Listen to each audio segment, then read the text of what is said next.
Todos los que estamos aquí tenemos dos versiones de Misión Imposible. Y nos gustó Misión Imposible. Los setenteros nos gustaba Misión Imposible. Luego lo modernizaron con este gran actor que muchas admiran y que lo ven atractivo según ellas. Pero Misión Imposible era una serie, fue una película que siempre nos gustó. Y la pregunta era, si decides aceptar esta misión, tienes que hacer A, B y C, y luego en breves segundos se destruirá la grabación. Se destruía. Y luego salía como una luz de bengala, ¿no? Y la música. Todos los que estamos aquí tenemos una misión en esta tierra. ¿Cuántos lo creen? Quiero ver su mano. ¿Cuántos creen que tienen una misión en esta tierra? Todos los que están aquí tenemos una misión laboral, una misión como integrantes de una familia, una misión profesional, etcétera. Todos tenemos una misión. Pero en términos ya de nuestra fe, tenemos una misión, y es la de ser testigos de Jesús, de ser embajadores de Jesús, de ser representantes de Jesús. Estaba orando al Señor para saber qué tema podía presentarle a ustedes hoy. A veces decidir qué predicar es muy complejo. Da uno vueltas y como las canciones o los poemas que se escriben, uno empieza y después dice, no, por aquí no es. Y hay que orar a Dios para que el Señor revele qué es lo que Él desea para su pueblo. Y yo espero que en esta mañana sea asertivo con esta palabra para su vida. Y entonces estaba orando al Señor y preguntándole, ¿sobre qué misión debo hablarle a tus hijos? Y a mi espíritu vino, sé que fue el Señor, esta convicción: no le hables de la misión del hacer. Vas a hablarlo, pero después, porque no podrán cumplir bien la misión del hacer si antes no han entendido bien la misión del ser. Y a mí me impactó eso. Claro, porque uno no puede cumplir una misión si uno no se identifica o no conoce al que le está retando con esa misión. Si uno no es parecido con el que le está delegando la misión. Y en este caso, ¿quién es el que delega la misión sino el Señor Jesús? Y el Señor Jesús determinó para usted que me está escuchando, hombre y mujer, que hay que cumplir un proyecto, y es extender el reino de los cielos en esta tierra. Aparte de todas las actividades, la misión más importante es que el mundo conozca que Jesús es el único Salvador de la humanidad. Y con base entonces en esa reflexión, consideré que hoy debía hablarles acerca de la misión de ser como Jesús. Todos tenemos una misión, y es la misión de ser como Jesús. Ahora quiero preguntarles a todos, ¿cuántos quieren ser como Jesús de verdad? ¿Cuántos? A ver, tengan la mano en alto. 1, 2, 3, ténganla ahí. Mira, esas manos que están en alto, yo también. Tenemos un desafío. Ahí, ténganlo un momentico, perdone que le pida tener en alto. ¿Recuerdan de Gandhi? Gandhi un día llegó a Nueva York, tengan la mano en alto. Y Gandhi dijo, yo quiero ser cristiano. El problema, ¿por qué no me decido? Es porque el cristiano hablan de Jesús, pero no se parecen a Jesús. Baja la mano. Gracias por el ejercicio. Hablan de Jesús, pero no se parecen a Jesús.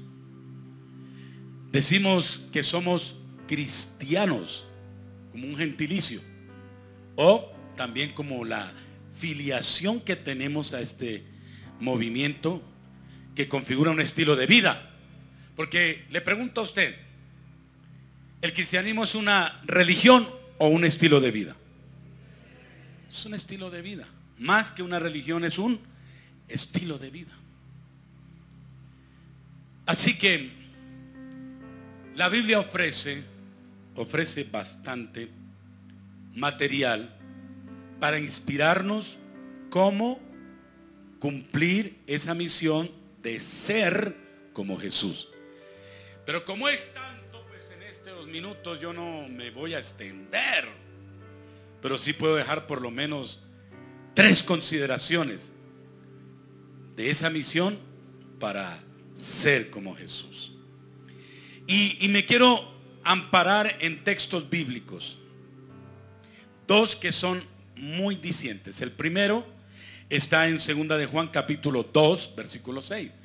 Si usted lee conmigo atentamente, hay una gran verdad. 1, 2 y 3 leemos: el que dice que permanece en Jesús. Vamos a colaborar todos. Eso que está subrayado lo podemos leer. ¿Qué dice? Andar como Él anduvo. Prueba de que permanecemos en Jesús. La prueba es que debemos andar como Él anduvo. Y entonces la Biblia ofrece material para registrar y orientarnos cómo Él anduvo. Y en consecuencia actuar como Él anduvo. Hacerse siempre la pregunta: ¿qué haría el Señor Jesús en el evento que estuviera viviendo lo que yo estoy en este momento viviendo? ¿Qué haría Jesús? Ahora, hay otro texto, este es de Juan, el discípulo amado, pero hay otro texto del apóstol Pedro. El apóstol Pedro dice: y ustedes fueron llamados. Y quiero que ustedes se concentren en esa frase. Y no digan ustedes, sino tómenlo en pronombre personal. Diga: yo fui. ¿Para qué?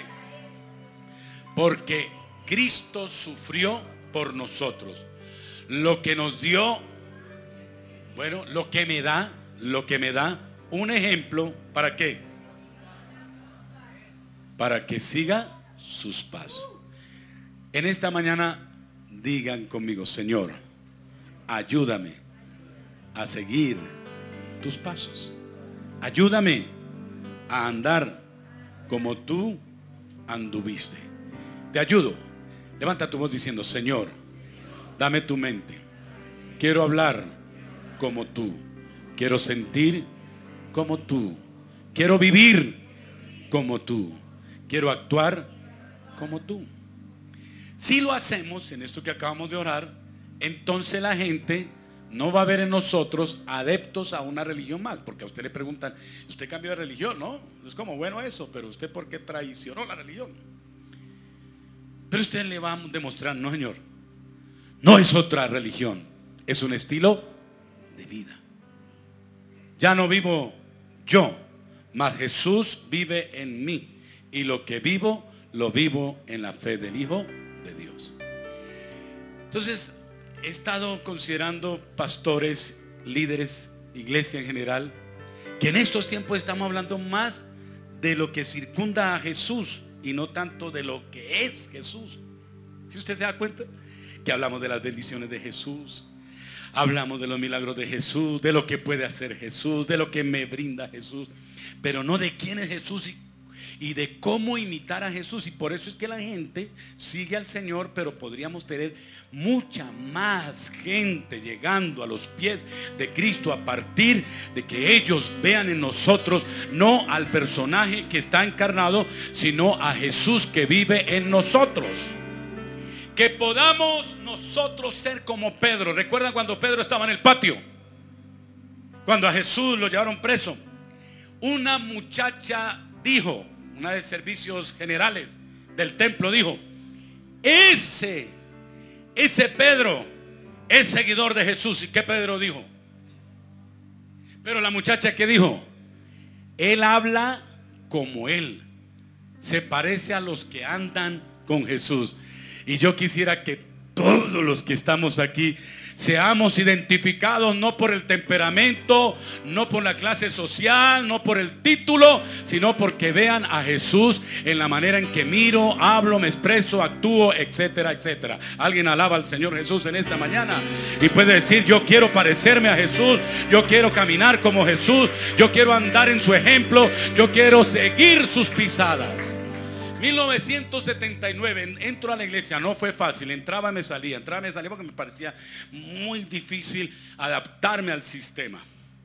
Pero cuando Jesús trata con el corazón, yo tenía 18 años, cuando el Señor trata con uno, lo que venga es bien recibido. Y cambié de mi estilo musical, que era muy rockero, de los Bee Gees. En esa época estaba Rod Stewart, creo que soy sexy, y yo la cantaba pensando en lo que estaba cantando Rod Stewart. Y yo decía: uy, cuánta gente escuchándome cantar va a pensar eso que estoy diciendo. ¿Crees que soy sexy? Y todas estas canciones del grupo ABBA, recuerda de Chiquitita, Dime por qué. Todas esas canciones de esa época. Ahí fue cuando salió de verdad lo que invocó un día Maduro, la canción del binomio de oro: dime pajarito. Era de esa época. A veces las escucho y me remonta a esos tiempos. Y paso de ese escenario a cantar himnos muy elegantes, que solo Alice o John saben hacerlo así todo bonito, o Pablito. Y nos ponían a cantar en himnos con pentagrama. Algunos cantaron así, todavía algunos. Si Toño alcanzó esa época, que era con pentagrama. Y había un himno que a mí me inspiraba muchísimo, que se llama Las pisadas del maestro. Y yo dije: voy a hacer remembranza de ese himno. ¿Se acuerdan de ese himno? Yo no sé si tiene el micrófono ahí, Alex, porque hoy estoy flojo de voz. El del pastor Alex. ¿Tiene el micrófono el pastor Alex aquí? ¿Sabe cómo dice? Quiero seguir. En cámara lenta primero y luego pam. Quiero seguir las pisadas del maestro. Quiero ir en pos de mi Rey y Señor. Está bajito, yo sé, pero ahorita lo arreglamos. Y modelando por él mi carácter, canto con gozo a mi Redentor. Y el coro sí todo lo cantamos, porque lo veo silencioso. 1, 2, 3. Qué hermoso es seguir las pisadas del maestro, siempre en la luz, cerca de Jesús. Qué hermoso es seguir las pisadas del maestro en su santa luz. Ahora la pregunta es: ¿cuántos quieren seguir las pisadas del maestro? ¿Cuántos quieren ser como su maestro? Como cantábamos ahorita en la presentación del niño: Señor, yo quiero ser como tú, porque Él quiere ser como yo. Pero para eso hay que seguir las pisadas del maestro. En tono tuyo, no en tono mío, en tono tuyo. En tono más altico. Sigo sus pasos, pierdo cariño, misericordia, amor y lealtad, viendo hacia Él por el don de la gracia, voy al descanso, gloriosa ciudad. Ven, Jairo, por favor, que te veamos para inspirarnos. Qué hermoso es seguir las pisadas. Ven adelante. Siempre en la luz, cerca de Jesús. Qué hermoso es seguir las pisadas del maestro en su santa luz. Qué hermoso es seguir las pisadas del maestro, siempre en la luz, cerca de Jesús. Qué hermoso es seguir las pisadas del Maestro en su santa luz. Jairo, sigo sus pasos. Sigo sus pasos, tierno cariño, misericordia, amor y lealtad, viendo hacia Él por el don de la gracia, voy al descanso, gloriosa ciudad. Todos decimos. Qué hermoso es seguir las pisadas del Maestro, siempre en la luz, cerca de Jesús. Qué hermoso es seguir las pisadas del Maestro en su santa luz. Otra vez el coro. Qué hermoso es seguir las pisadas del Maestro, siempre en la luz, cerca de Jesús. Qué hermoso es seguir las pisadas del Maestro en su santa luz. Gloria a ti. Ese aplauso para mi Rey Gloria. Jesús. Gracias por remasterizar. Nunca más se volvieron a cantar esas canciones, nunca más, pero son lindas. Entonces la propuesta en esta mañana es que consideremos en qué debemos ser como Jesús. Esa es la misión. Y la Biblia me da por lo menos 1000 razones, pero solo quiero mencionar 3. La primera misión es que debemos ser amorosos como Jesús. Es la primera. Ser amoroso como Jesús. Y la base bíblica es la expresión del mismo Señor Jesús. Él dijo: ámense como yo los he amado. El mensaje más corto que registran los anales de la historia fue el de Juan el Bautista, cuando él le predicaba a sus discípulos, y entre ellos uno llamado Policarpo, por allá por el año 95 después de Jesús. Ancianito él, lo subieron en una silla, lo sentaron allí, y cuando estaba él sentado allí, el viejito Juan, ya canoso, era el último de los apóstoles, predicó toda la expectativa, porque él había estado con Jesús, era el discípulo amado. Fue a él quien Jesús le dijo: Juan, he ahí a tu madre. Y Juan el viejito predicó lo siguiente: hijitos míos, estas cosas les mando, que os améis los unos a los otros como Jesús nos ha amado. Amén. Dios les bendiga. Oiga, más de uno en este tiempo hubiera querido ser pastor, ¿o yo? Fue un mensaje de 30 segundos, porque se bajó y Policarpo le dijo: maestro, ¿por qué está cortico ese mensaje? Y Juan dijo: porque ese es el todo del cristianismo. Con eso basta. Porque el mensaje del evangelio y la práctica del evangelio es el amor ¿a quién? A Dios. Y el amor a que está a nuestro lado. Yo creo que nosotros no amamos, y menos ahora en esta etapa del posmodernismo en que estamos viviendo, que, como bien lo dijo Zygmunt Bauman, un polaco, filósofo, sociólogo, murió el año pasado, que me inspira porque a los 91 años todavía escribía y daba conferencias. Y este polaco, sin ser creyente, pero muy sensible a las cosas de Dios, dijo: estamos en la posmodernidad líquida, la cultura líquida y el amor líquido. Hay conferencias por YouTube, libros bastantes sobre este filósofo polaco. Y estuve, obviamente, para poder hablar de esto, mirando qué hablaba él sobre el amor líquido. Él habla de la cultura líquida, modernidad líquida, pero también del amor líquido. Y él lo establece así: el amor líquido son esos sentimientos que se expresan temporalmente pero que carecen de estabilidad, de solidez, y la expresión líquido es porque fluye, va corriendo, no es como una roca.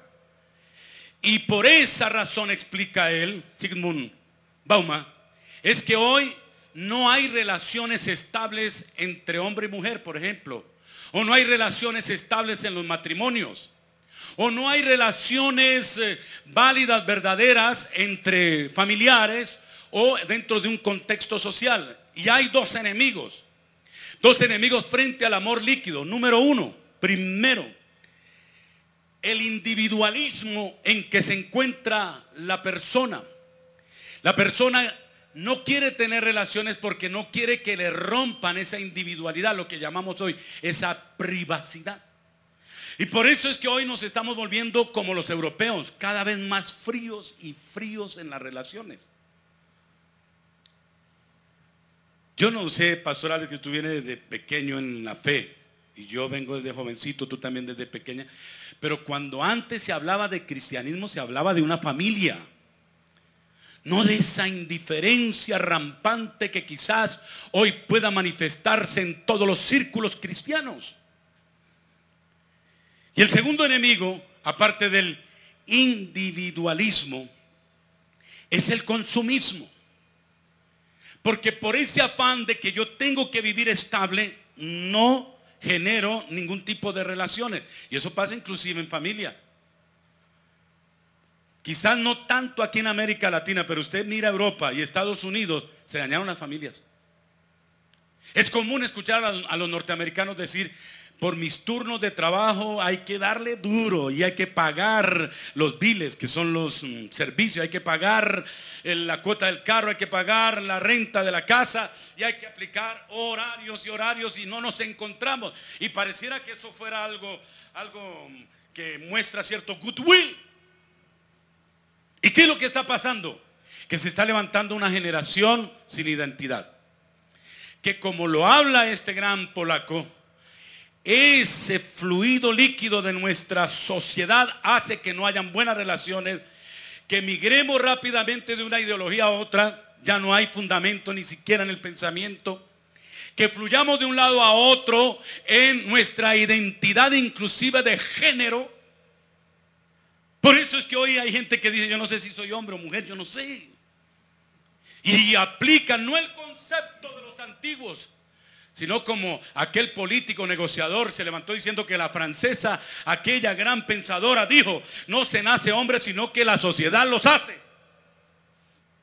Eso es sociedad líquida. Y hablando otra vez del amor líquido, observamos hoy relaciones matrimoniales muy frágiles, cambio de noviazgo para aquí, para allá, no hay relaciones de amistad permanentes, y ante eso se enmarca otra realidad, y es una rampante indiferencia que hay del posmoderno, del hombre posmoderno, de la mujer posmoderna, ante el dolor de la gente. Hoy creo que la iglesia no puede caer en ese amor líquido que llamó este filósofo y sociólogo polaco, porque en nosotros debe prevalecer lo que Jesús el Señor nos enseñó. Y Él enseñó que la esencia del cristianismo, que la misión que tenemos que llevar a esta sociedad es el amor de Dios, amando a los demás como a nosotros mismos. Y eso se prueba en la compasión con el que está preso, enfermo, con hambre.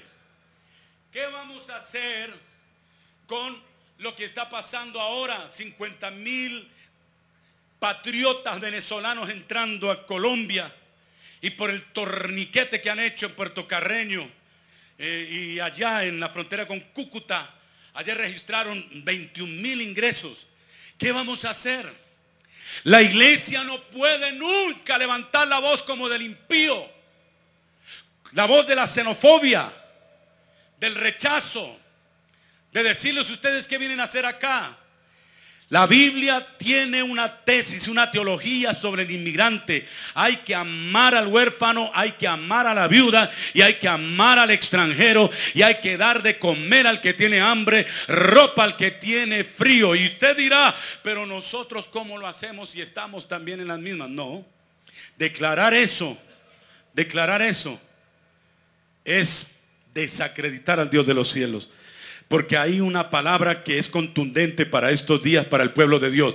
No hay justo, y los justos están aquí, desamparados. No hay un solo desamparado en este lugar, ni su descendencia que mendigue el pan. Porque Dios te dice en esta mañana, no te dejaré, sino que te sustentaré y no te desampararé.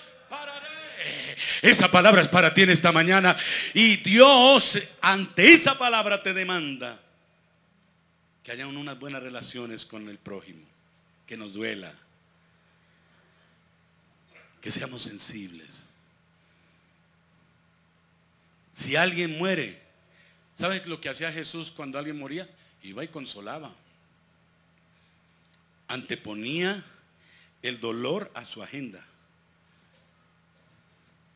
¿Qué hizo Jesús cuando un militar como Jairo dijo, mi hija se muere? Fue y lo visitó. Entonces uno coloca las excusas de la cultura líquida o de la modernidad líquida. No tengo tiempo, mi agenda, mi trabajo. Yo creo que hay que revitalizar esos valores que en otrora fortalecieron a nuestra sociedad y que nuestras familias, nuestros hijos y adolescentes crezcan no con el signo de la época actual, que es la indiferencia, sino que aprendan a amar a los demás así como Cristo nos amó. Porque de lo contrario el cristianismo y el evangelio, déjenme usar una expresión no muy elegante, pero así el cristianismo es pura carreta. Es una religión más. Y el tema es amar a los demás como Cristo nos amó. ¿Cuántos dicen, Señor, yo quiero amar? Los veo tímidos. ¿Cuántos dicen, yo quiero amar? Dame amor, dame amor. Dile, dame amor. Quita el individualismo en mí. Quita ese egocentrismo en mí, ese afán consumista en mí. Ayúdame a mirar la necesidad de los demás. Hay unos retos en estos días aquí en Colombia y uno no se puede poner a criticar al político ni criticar el sistema. Hay que mirar es qué hacemos. Inseguridad, atentados del ELN, polarización en el país por la política. Y yo quiero con todo respeto aquí volver a hablar lo que un día tú hablaste, pastorales. Nunca una ideología política que no son principios eternos debe polarizar a la iglesia de Cristo. Lo que nos une en este momento no es la ideología del derechista, ni el de izquierda, ni el del centro, ni el progresista. Lo que nos une son los principios del evangelio de Cristo Jesús. Y el diablo se aprovecha para meter ese desamor aún con las discrepancias de carácter ideológico. Y esas discrepancias se ven en las redes, se ven en expresiones diversas como reuniones sociales. ¿De cuándo acá, mis amados, el pueblo cristiano del primer siglo dividido por el emperador romano? ¿De cuándo acá la iglesia levantando las banderas de los progresistas antivida o de los derechistas violadores de los derechos humanos o los de izquierda que están siendo tolerantes con los antivalores que van en contravía del evangelio de Cristo Jesús? Amado, yo creo que en este momento lo que debe unir a la iglesia es la oración, la palabra, el espíritu. Que cuando la iglesia sea llamada a orar por este país, hacerlo, porque esto que está pasando en esta nación no lo rompe ningún líder que hace crímenes de estado o que es perverso sexualmente o que es ateo. Esto no lo cambia un progresista que es proabortista. Esto lo hace el poder de Jesús, porque la iglesia trastornó todo un imperio, el imperio romano, a partir de la base del amor. Jesús dijo que si queremos ser como Él, debemos amar a los demás como Cristo nos amó. ¿Alguien puede alabar al Señor en esta mañana y decirle al que está al lado, eso era para ti pero no escuchaste?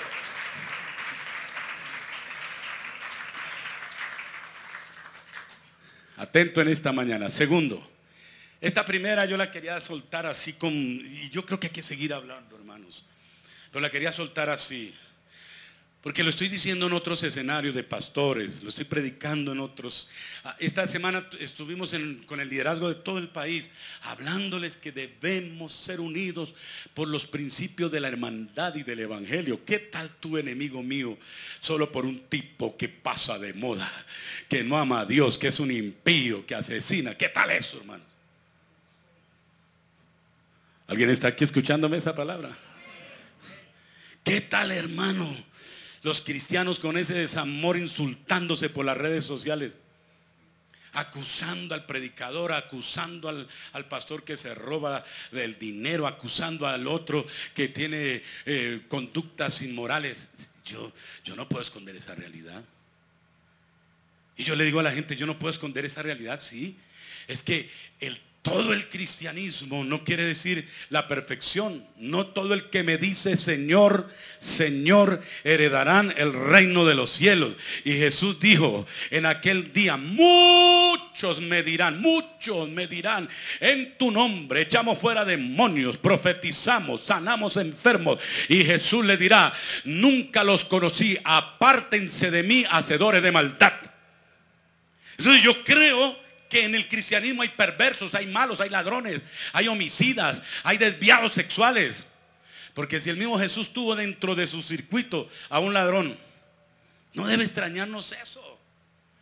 Pero de cuando acá, por la red social, esos disque hermanos sacan acusaciones.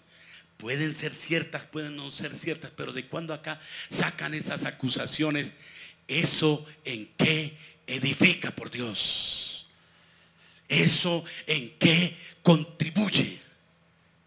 Eso es colocarnos lazo en el cuello a nosotros mismos. Cuando yo acuso a alguien y digo esas cosas, a mí me da celo, me da ira, por no decir que esos hermanos debieran ser disciplinados por el Dios de los cielos, porque están colocando piedra de tropiezo a los que sí quieren creer. Si mi primo le estoy hablando del evangelio, a mi amigo, y cuando lee eso no quiere volver al evangelio, porque si yo mismo que practico una fe hablo en contra de mi fe y de los que están inmersos dentro de un circuito de fe, ¿en qué se inspiran para seguir el evangelio? Por eso, iglesia del Señor, los que están aquí, lleven este mensaje. Vamos a amar aún así sea nuestro propio enemigo, porque esa es la esencia del evangelio de Cristo Jesús. Amarás aún a tu enemigo y ascuas de fuego colocarás sobre su cabeza. No importa el mal que hayan hecho, hay que amarlos.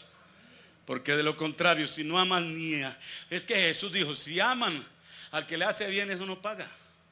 Eso es fácil. El tema es amar al que le hace mal. Entonces el evangelio es eso. Pero decía que vamos para la segunda.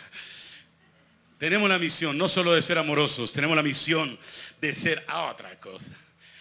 Eso me confrontó. De ser manso y humilde como Jesús. Digan conmigo, aprendan de mí. Vamos con ese ánimo, iglesia animada del siglo XXI. Digan conmigo, aprendan de mí que soy manso y humilde. ¿Y qué pasará? Y hallarán descanso para... Mire, ¿ustedes no creen que Jesús en la cruz del Calvario había podido mandar rayos y centellas a todos esos que le escupían, se burlaban, que le pegaban? De veras que lo había podido hacer. Si el mismo Jesús eso se llama una manifestación de Jesús antes de que naciera Jesús. Yo no sé si me hago entender. Una epifanía, que es Jesús antes de. El Dios Jesús, antes de ser bebecito, se manifestaba. Y era el ángel de Jehová y pasaba matando al que fuera. Jesús matando, sí, al impío y malo. Cuando no estábamos en la era de la gracia, sino en la era de la ley. Y ese Dios un día mató a 250 solo con fuego, por corruptos, por perversos. Quemó 2 ciudades, Sodoma y Gomorra, porque aún a los ángeles querían hacerles el amor. Y lo digo así, los hombres a los ángeles querían hacerles el amor. Lo digo así escuetamente, porque a veces uno coloca el eufemismo. Querían tener relaciones íntimas con los ángeles. Perversos, ciegos, buscaban a los ángeles para hacerles el acto sexual. Y Jesús, el Dios de los cielos, mandó fuego y acabó con Sodoma y con Gomorra. Un día a los rebeldes de Coré, allá en el desierto, abrió la tierra y 250 de la familia de Coré se los comieron. Yo creo que ese Dios grande y poderoso puede acabar con el solo aliento de su boca, con el solo fuego de su boca, montañas y multitudes de gente. Pero ahí está la grandeza del Dios que estamos alabando en esta mañana, que siendo tan poderoso es manso y humilde, porque el Dios de nosotros es un Dios clemente, lento para la ira y grande en misericordia.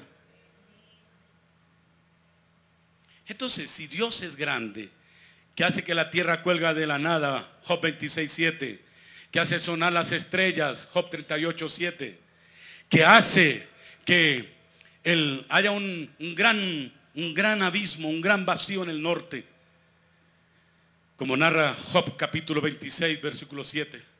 Si eso Dios lo hizo, ¿cómo no ser humilde si Dios se hizo hombre y tomó la condición de siervo y se humilló, el cual siendo Dios no escatimó el ser igual a Dios, sino que se despojó de sí mismo, haciéndose obediente hasta la obediencia de muerte en la cruz? Entonces, si ese ser que mata, que acaba, que destruye, que es grande, que hace que la tierra se sostenga en los aires, si ese es Dios, se hace humilde, mire, ¿dónde está César? ¿Dónde está Alejandro Magno? ¿Dónde está Nabucodonosor? ¿Dónde están los grandes reyes? Los hombres pasan, pero el Dios de los cielos permanece para siempre. Y un simple mortal no puede levantar la soberbia. La humildad es lo antónimo a lo soberbio. Y lo ilustro de esta manera, que creo que ya varias veces lo he dicho acá. Si lo escuchó, pues mejor apréndaselo de memoria. La mejor ilustración que yo he encontrado de humildad. ¿A cuánto les gusta el trigo? ¿Han visto las siembras de trigo alguna vez? Aquí en Bogotá había muchas siembras de trigo. Muchas. Era lindísimo. Y hay una historia que dice que una vez un papá y una mamá salieron a mirar el trigal. Y la niña le dice al papá: papito, esas espigas que se están cayendo, que están dobladas, están enfermas. Y el papito le dice: no, al contrario, las que se están doblando, que se caen, son las sanas. La niña dice: no puede ser, porque están doblando. Las rectas, las que están erguidas, son las sanas. Esas están enfermas. Dijo: no, te voy a enseñar. Esas espigas de trigo que tanto grano tienen, del peso del grano se inclinan. Y se inclinan hasta el humus, que es la tierra. Y la palabra humildad viene de humus, de tierra. Esas espigas que se pegan a la tierra son las que más producto tienen y están más sanas. Te voy a enseñar algo, le dice el padre a la hija. Cuanto más títulos, cuanto más propiedades, cuanto más logros, más te debes inclinar. Entre menos tengas, son más soberbios y altivos. Y la palabra de Dios dice: Dios mira de lejos al altivo, mas mira de cerca al humilde de corazón. El Señor dice: aprendan de mí que soy manso y humilde de corazón. El cristianismo no puede señalarse por la soberbia de cómo hablo, cómo me siento superior a los demás. Hay que empezar por el buen trato al vigilante, al mesero, a la persona que nos ayuda en casa, a darle la dignidad, porque la soberbia no es de Dios, señores. Y cuando el mundo ve a una iglesia soberbia, altiva, creída, petulante, arrogante, no quiere creer. No quiere creer. Porque Jesús no fue así. Jesús fue humilde de corazón. Y finalmente, tenemos la misión de no ser solamente amorosos, sino mansos. Pero finalmente tenemos que ser santo como Jesús. ¿Cuántos están aquí en esta mañana? Levanta tu mano y di: Señor, yo quiero ser como tú. Levanta tu voz diciendo: Señor, yo quiero seguir tus pasos. Yo quiero seguir tu caminar. Señor, yo quiero andar como tú anduviste. Quiero seguir tu ejemplo. Dilo en voz alta: Señor, quiero hablar como tú hablas. Quiero actuar como tú actúas. Los que están todavía en silencio, hagan un esfuercito ahora. Digan: Señor, yo quiero amar como tú amas. Yo me quiero parecer a ti, Señor. Tenemos la misión de ser santos. ¿Qué dice la Escritura? Jesús no cometió pecado, ni hubo engaño en su boca. Primera de Pedro 2:22. Por eso le creyeron. Aquí, iglesia, la mentira, no lo quiero hostigar, ni quiero lanzar un mensaje. Esos son mensajes imprecatorios, mensajes de regaño, de deseos de que le vaya mal. No, pero es un llamado a que nos alineemos con la palabra de Dios. Quiero señalar que hasta aquí la mentira sigue siendo pecado. Odiar sigue siendo pecado. No perdonar al que te hizo daño sigue siendo pecado. Robar sigue siendo pecado. Cometer adulterio con el hombre o la mujer que es ajeno o ajena es pecado. Tener relaciones sexuales fuera del matrimonio es pecado. Embriagarse hasta el desorden es pecado. Tener idolatría de una persona o por una persona, por un animal, por un objeto es pecado. No decir las cosas con veracidad es pecado. Explotar al empleado es pecado. Insubordinarse al jefe es pecado. Maltratar al que está a tu lado es pecado. Señoras y señores, no caigamos no en lo que dijo Zygmunt Bauman, en una modernidad líquida. ¿Saben qué concluyo aquí en esta mañana? No caigamos en un evangelio líquido, sino un evangelio sólido. Sólido, para que la gente crea y quiera seguir el evangelio de Jesús, el Señor. Levanta un aplauso al Señor y alábalo en el nombre de Jesús.